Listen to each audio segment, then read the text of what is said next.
8살 소년이 식당 앞에서 3시간 동안 멍하니 서 있었습니다. 대학원까지 졸업했지만 취업에 실패한 백수 최민수, 지17세는 식당 창문 너머로 소년을 바라보며 김밥 한 줄을 버리려던 손을 멈췄습니다. 소년의 시선은 식당 안 메뉴판에 고정되어 있었지만 지갑을 꺼낼 기미는 보이지 않았습니다. 깡마른 몸과 늘어진 티셔츠 자락은 마치 20년 전의 자신을 보는 듯 했습니다. 최민수는 문을 열었습니다. 소년은 황급히 도망치려 했지만 배고픔 때문에 몇 걸음 가지 못하고 무릎을 꿇었습니다. 그날 그는 아직 몰랐습니다. 이 소년과의 만남이 자신의 인생을 송두리째 바꿀 것이라는 사실을. 사랑을 몰랐던 남자가 누구보다 깊은 사랑을 쏟는 아버지가 될 날이 올 줄도 몰랐습니다. 최민수는 부산광역시 해운대구에 있는 작은 식당에서 일하고 있었습니다. 그는 서울대학교 대학원까지 졸업했지만 취업시장에서 100개가 넘는 회사로부터 불합격 통지를 받았습니다. 학벌만 있으면 인정받을 것이라는 잘못된 믿음은 현실 앞에서 산산조각 났습니다. 빚은 3천만 원을 넘었고 집안에서는 수치스러운 존재로 내몰렸습니다. 그런 그를 받아준 것은 경상북도 안동시에서 작은 식당을 운영하던 할머니였습니다. 너 죽은 얼굴 하고 있군. 할머니는 처음 만났을 때 그렇게 말했습니다. 그리고는 말릴 새도 없이 그를 식당 일에 투입했습니다. 그 후 6개월 동안 민수는 매일 접시를 닦고 배달을 다니는 나날을 보냈습니다. 사람들과의 접촉을 피하고 최소한의 대화로 하루를 마무리하는 그런 생활이었습니다. 하지만 그날은 달랐습니다. 오후 3시가 지나 점심 장사가 끝나고 정리하던 중 식당 앞에 소년이 서 있는 것을 발견했습니다. 갈색으로 엉킨 머리와 깡마른 몸. 나이는 8살쯤 되어 보였습니다. 소년은 메뉴판을 뚫어지게 바라보고 있었습니다. 김밥 8,000원, 제육볶음 7,000원. 소년의 손은 주머니 안에서 몇 번이나 움직였습니다. 동전을 세고 있는 걸까? 민수는 어린 시절의 자신을 떠올렸습니다. 그의 부모는 민수가 7살 때 이혼했습니다. 아버지에게 맡겨졌지만 아버지는 곧 재혼했고 새엄마는 민수를 노골적으로 멀리했습니다. 밥은 가족이 먹고 난 찌꺼기뿐이었고 새 옷은 꿈도 꿀 수 없었습니다. 늘 같은 옷을 입고 다녔습니다. 학교에서 돌아오는 길 다른 집에서 풍겨오는 저녁밥 냄새를 맡으며 배고픔을 달래던 날들. 누군가 배고프지? 라고 말을 걸어주길 은연중에 기대했지만 그런 어른은 나타나지 않았습니다. 야 꼬마. 민수는 식당 밖으로 나갔습니다. 소년은 어깨를 움찔하며 도망치려 했습니다. 기다려. 배고프지. 소년은 멈춰서서 작게 고개를 끄덕였습니다. 들어와. 김밥 남은 거 있으니까. 거짓말이었습니다. 하지만 민수는 그렇게 말할 수밖에 없었습니다. 20년 전에 자신에게 해주고 싶었던 일을 지금 눈앞의 소년에게 하고 있다는 것을 깨달았습니다. 소년은 조심스럽게 식당에 들어왔습니다. 카운터 자리에 앉아 등을 곧게 펴고 얌전히 기다렸습니다. 간 만든 김밥을 내밀자 소년의 눈이 반짝였습니다. 잘 먹겠습니다. 작은 목소리로 말하며 소년은 정신없이 밥을 먹기 시작했습니다. 그 모습을 보며 민수는 생각했습니다. 이 순간 처음으로 누군가에게 도움이 되었을지도 모른다고. 다음 날 그리고 그 다음 날도 소년은 식당 앞에 나타났습니다. 또 왔냐? 민수가 문을 열자 소년은 미안한 듯 고개를 숙였습니다. 돈. 제대로 가져왔어요. 떨리는 손으로 내민 동전 주머니에는 100원짜리 동전 3개와 10원짜리 몇 개가 들어 있었습니다. 턱없이 부족했지만 소년의 눈에는 눈물이 고였습니다. 민수는 스스로를 책망했습니다. 오늘도 남은 게 있어. 버릴 바엔 내가 먹었. 또 거짓말을 했습니다. 소년의 이름은 김건우 초등학교 2학년이었습니다. 젓가락을 바르게 쥐었고 밥을 다 먹은 뒤에는 꼭 잘 먹었습니다라며 고개를 숙였습니다.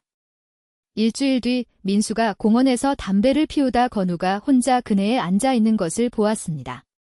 학교는 어쩌고? 오늘은 토요일이에요. 그렇구나. 민수는 옆 그네에 앉았습니다. 잠시 침묵이 흘렀습니다. 엄마는 일하고 계세요. 간호사라 토요일에도 일하세요. 건우의 목소리는 외로워 보였습니다. 하지만 이어진 말에 민수는 놀랐습니다. 엄마는 저를 위해 열심히 일하고 계세요. 그래서 저는 괜찮아요. 그 담담함이 가슴을 찔렀습니다. 며칠 뒤 식당에 금발의 여성이 나타났습니다. 화려한 외모의 민수는 몸을 움츠렸습니다. 죄송합니다. 제 아이가 폐를 끼쳤어요.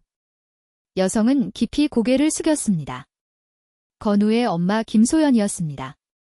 폐라뇨 전혀요. 민수는 퉁명스럽게 대답했습니다. 솔직히 편견이 있었습니다. 금발의 화려한 옷차림 싱글맘 아이를 방치하는 부모라는 꼬리표를 멋대로 붙였습니다. 돈은 안 받아도 됩니다. 어차피 버릴 거니까요. 소연이 지갑을 꺼냈지만 민수는 거절했습니다.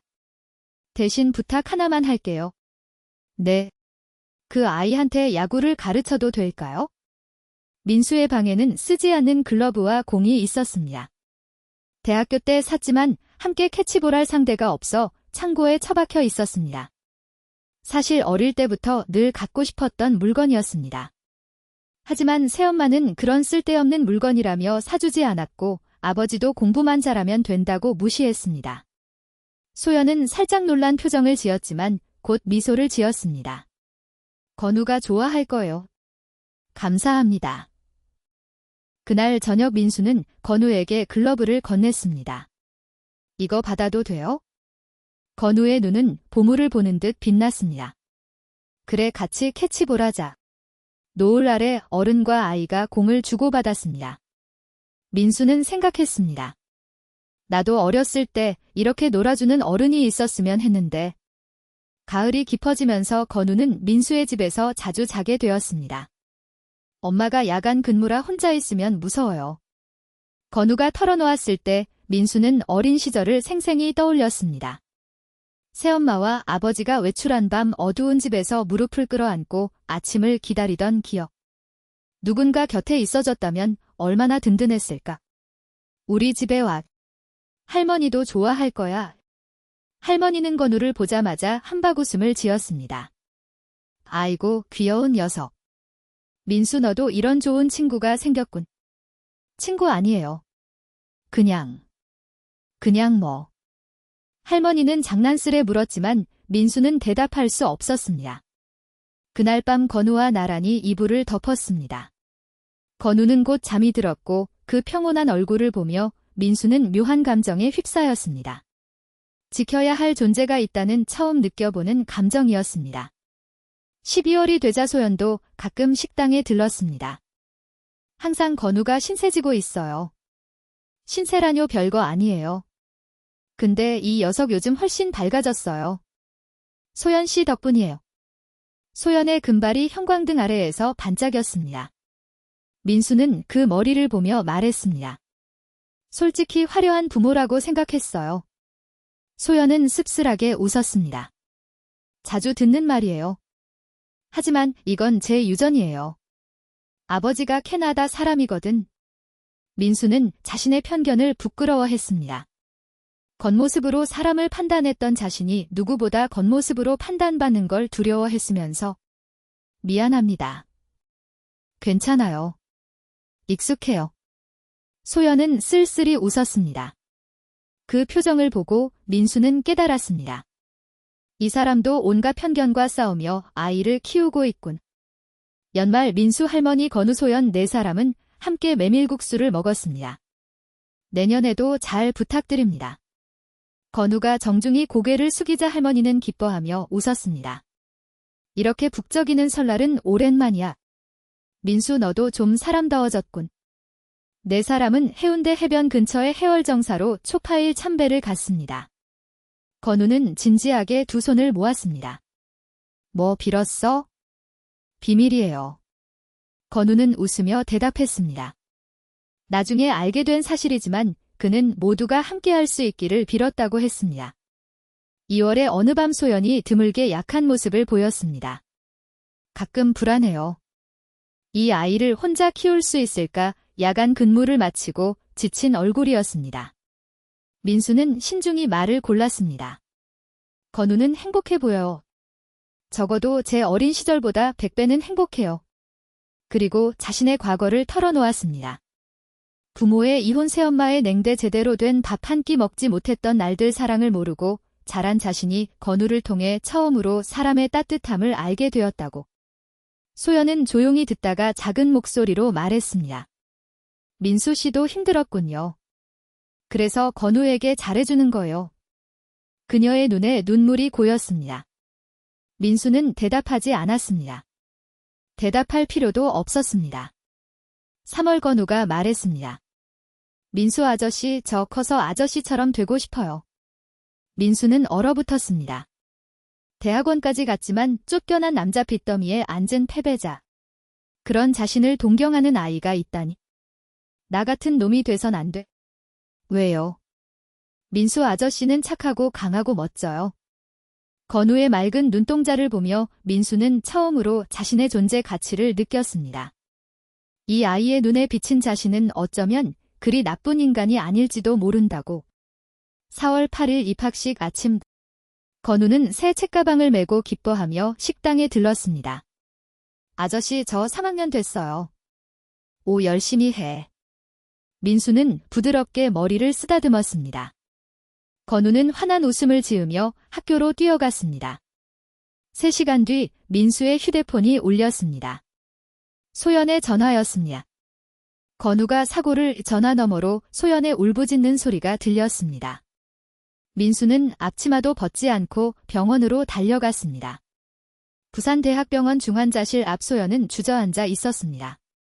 신호등에서 차가 소연은 말을 잇지 못했습니다. 민수는 소연의 어깨를 끌어안았습니다. 처음 닿은 그녀의 어깨는 가늘게 떨리고 있었습니다. 의사에 따르면 건우는 머리를 심하게 다쳐 의식이 없는 상태였습니다. 오늘이 고비입니다. 그 말을 듣는 순간 민수 안에서 무언가가 무너졌습니다. 이제야 찾은 소중한 존재를 또 잃는 걸까? 중환자실 유리창 너머 건우의 작은 몸이 수많은 기계에 연결된 채 누워 있었습니다. 인공호흡기에 규칙적인 소리만이 울렸습니다. 하느님 제발. 민수는 생애 처음으로 진심으로 기도했습니다. 학벌도 돈도 자존심도 다 필요 없다. 이 아이만 살려달라고. 소연은 꼼짝도 않고 건우 곁을 지켰습니다. 민수도 병원에서 밤을 새웠습니다. 할머니가 도시락을 가져왔습니다. 그 아이는 강한 아이야. 분명 괜찮을 거야. 하지만 할머니의 눈은 붉게 부어 있었습니다. 이틀째 아침 건우의 손가락이 움직였습니다. 건우야. 소연이 외쳤습니다. 천천히 건우가 눈을 떴습니다. 초점이 맞지 않는 눈으로 천장을 보고 시선을 옮겼습니다. 엄마, 가느다란 목소리였습니다. 소연은 울며 건우의 손을 잡았습니다. 엄마 여기 있어. 계속 곁에 있을게. 건우의 시선이 민수를 향했습니다. 아저씨, 그리고 작게 덧붙였습니다. 아빠 같아요. 그 순간 민수의 눈에서 눈물이 쏟아졌습니다. 멈추려 해도 멈춰지지 않았습니다. 27년간 울음을 잊었던 남자가 아이처럼 울었습니다. 난 말은 되지 않았습니다. 그저 건우의 작은 손을 꼭 잡았습니다. 그 손은 약했지만 분명 살아 있었습니다. 일주일 뒤 건우는 일반 병동으로 옮겨졌습니다.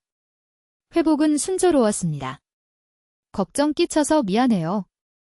병상에서 건우가 미안한 듯 말했습니다. 사과하지 마. 너는 아무 잘못 없어. 민수는 단호히 말했습니다. 그리고 결심을 담아 이어갔습니다. 건우야, 내가 너를 지킬게. 앞으로 쭉. 약속이에요. 그래, 약속이야. 건우는 행복하게 웃었습니다. 그 미소를 보며 민수는 깨달았습니다. 자신은 더 이상 혼자가 아니다. 잃고 싶지 않은 존재, 지켜야 할 가족이 있다고. 소연을 바라봤습니다. 그녀도 민수를 보고 있었습니다. 그 눈빛에는 말로 표현할 수 없는 감정이 넘쳤습니다. 소연 씨. 네. 저 건우를 진심으로 소중히 생각해요. 알아요. 당신도요. 소연은 놀란 표정을 지었지만 곧 부드럽게 미소 지었습니다. 저도 그래요. 봄 햇살이 병실 창문으로 들어오며 새 시즌의 시작을 알리듯 벚꽃 잎이 바람에 흩날렸습니다. 건우가 퇴원한 후 관계는 빠르게 변했습니다. 민수와 소연은 자연스럽게 연애를 시작했습니다. 정식 데이트는 없었습니다. 늘 셋이 함께였습니다. 부산 롯데월드에 가거나 해운대 바다에 놀러가는 평범한 가족 같은 시간들. 나 같은 놈이 가족을 가져도 되나? 밤이면 민수는 스스로를 자책했습니다. 대학원 중퇴빚쟁이 사람을 믿지 못하는 남자. 그런 자신이 누군가의 아버지가 될 자격이 있을까? 하지만 건우의 말이 그 망설임을 날려버렸습니다. 민수 아저씨, 제 아빠가 돼주세요. 7월의 저녁 건우는 진지한 얼굴로 말했습니다. 정말 내가 괜찮아. 나 같은 놈이. 민수 아저씨 말고는 생각할 수 없어요. 건우의 눈빛은 고닫습니다. 소연도 옆에서 고개를 끄덕였습니다. 저도 민수 씨와 함께하고 싶어요. 그 말을 듣고 민수는 결심했습니다. 과거가 어떻든 지금 눈앞에 두 사람을 행복하게 만드는 것이 자신의 사명이라고. 10월 민수와 소연은 결혼했습니다. 결혼식은 소박했습니다. 참석자는 할머니와 식당 단골들 뿐이었지만 모두 진심으로 축복해 주었습니다. 축하해 민수. 너도 멋진 남자가 됐군. 할머니는 눈물을 흘리며 말했습니다. 다 할머니 덕분이에요. 아니야. 내가 변하려 했기 때문에 변한 거야. 신혼생활은 상상 이상으로 행복했습니다. 아침 소연이 만든 된장국 냄새에 눈을 뜨고 건우와 함께 아침밥을 먹습니다. 다녀오겠습니다. 다녀오세요. 평범한 인사를 나누며 민수는 처음 알았습니다. 가족이란 이렇게 따뜻한 것이라고. 식당도 순조로웠습니다. 주인 할머니가 나이를 이유로 은퇴를 결정하며 민수에게 가게를 넘기겠다고 했습니다. 너라면 이 가게를 지킬 수 있을 거야. 하지만 돈은 필요 없어. 이 가게에서 건우 같은 아이들을 구해줘. 그게 최고의 보답이야.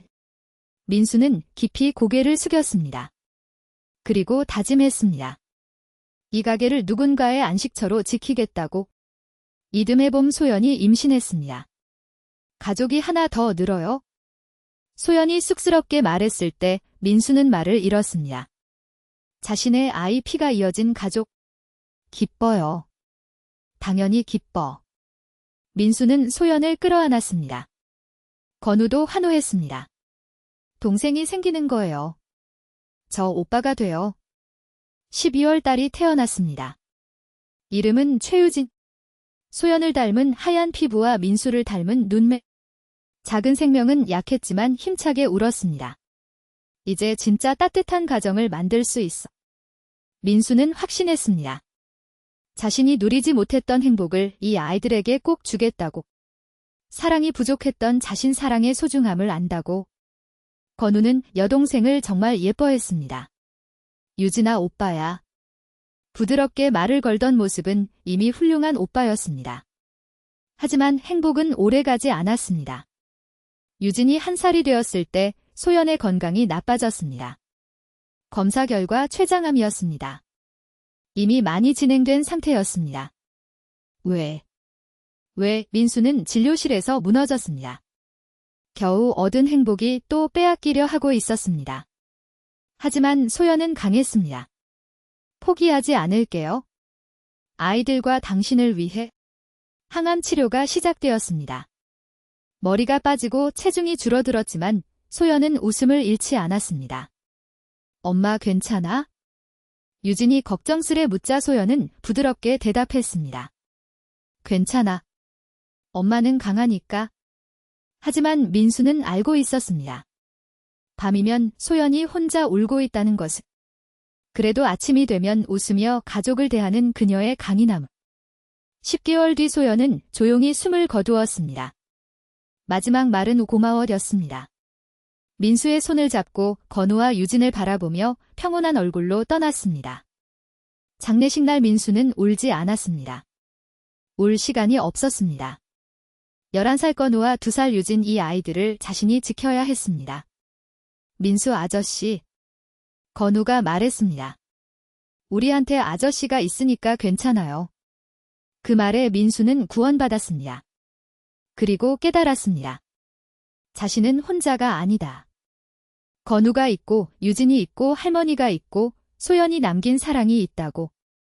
소연이 떠난 후 민수는 아버지로서 필사적으로 살았습니다. 아침 5시에 일어나 도시락 2개를 만들었습니다. 건우가 좋아하는 불고기, 유진이 좋아하는 계란말이. 서툰 솜씨였지만 점점 나아졌습니다. 아빠 오늘 도시락도 맛있었어요. 건우는 늘 그렇게 말해주었습니다. 사실 가끔은 타거나 양념이 이상했을 텐데 건우는 한 번도 불평하지 않았습니다. 유진은 아직 어린 나이라 엄마의 죽음을 이해하지 못했습니다. 엄마 어디 있어? 그럴 때마다 민수의 가슴은 조여왔습니다.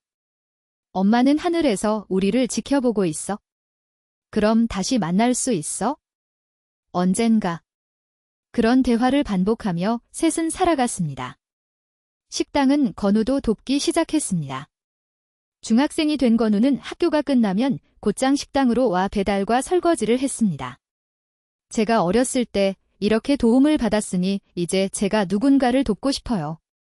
건우의 말에 민수는 아들의 성장을 느꼈습니다. 식당에는 암묵적인 규칙이 생겼습니다. 배고픈 아이들은 공짜로 밥을 먹을 수 있었습니다. 간판에는 쓰여있지 않았지만 지역 사람들은 알고 있었습니다. 사정이 어려운 아이들이 가끔 찾아왔습니다. 민수는 아무 질문 없이 따뜻한 밥을 내주었습니다. 아저씨 고마워요. 아이들의 웃음을 볼 때마다 민수는 생각했습니다. 예전에 자신을 구해준 할머니처럼 이제 자신이 누군가를 구할 차례라고. 유진은 쑥쑥 자랐습니다. 소연을 닮아 예뻤지만 성격은 민수를 닮아 고집스러웠습니다. 아빠 나도 가게 도울게요. 초등학생이 된 유진은 의욕적으로 일을 시작했습니다. 작은 손으로 접시를 나르는 모습은 손님들에게 인기 만점이었습니다. 고등학생이 된 건우는 진로를 상의해왔습니다. 저 영양사가 되고 싶어요. 영양사. 네. 음식으로 사람을 행복하게 하는 일을 하고 싶어요. 아빠처럼. 민수의 가슴이 뜨거워졌습니다. 자신을 아빠라 불러주는 건우 피는 이어지지 않았지만 분명한 부자였습니다. 내가 원하는 길을 가. 내가 응원할게. 건우는 대학에 진학해 영양사 자격을 땄습니다. 그리고 식당으로 돌아왔습니다. 이 가게를 있게 해주세요. 22살의 건우는 진지하게 말했습니다.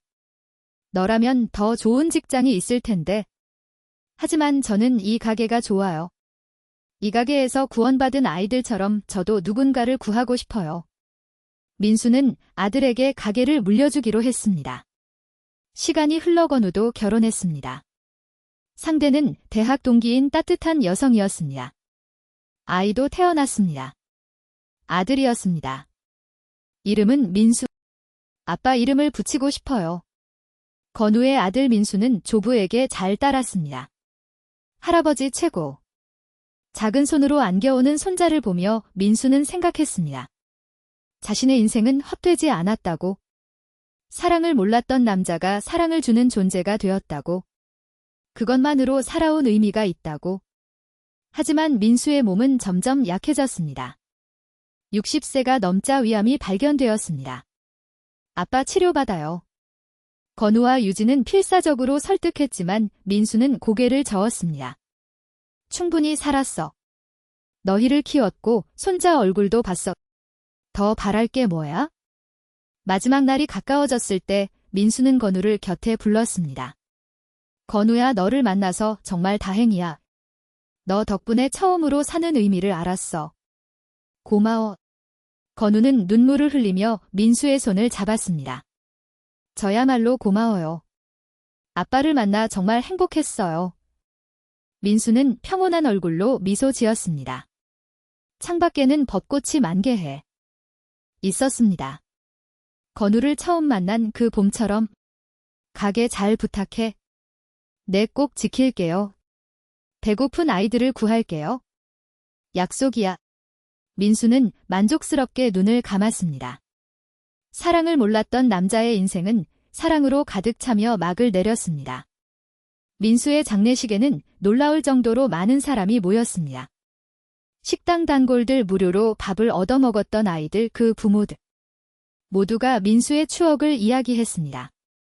그때 정말 큰 도움을 받았어요. 덕분에 지금의 제가 있어요. 그런 목소리를 들으며 건우는 깨달았습니다.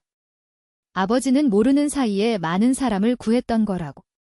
장례식이 끝나고 가게로 돌아온 건우는 카운터 구석에서 작은 메모를 발견했습니다. 민수의 글씨였습니다. 배고픈 아이를 보면 먼저 밥을 먹였. 이유는 나중에 물어. 배고픈 아이는 마음도 채워지지 않았어. 건우는 그 메모를 액자에 넣어 가게에 걸었습니다. 오늘도 가게에는 아이들이 찾아옵니다. 사정은 각양각색입니다. 하지만 건우는 아버지가 가르쳐준 대로 먼저 따뜻한 밥을 내줍니다. 잘 먹겠습니다.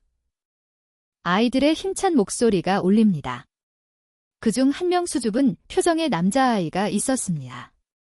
깡마르고 옷은 해져 있었습니다. 예전의 건우처럼, 예전의 민수처럼. 건우는 부드럽게 말을 걸었습니다. 배고프지? 김밥 남은 거 있으니까. 소녀는 놀란 얼굴을 했지만 곧찾게 고개를 끄덕였습니다. 정신없이 밥을 먹는 소년을 보며 건우는 생각했습니다. 이 아이도 언젠가 누군가를 구하는 어른이 될지도 모른다고. 아버지가 그랬던 것처럼, 자신이 그랬던 것처럼. 사랑은 분명히 이어진다고.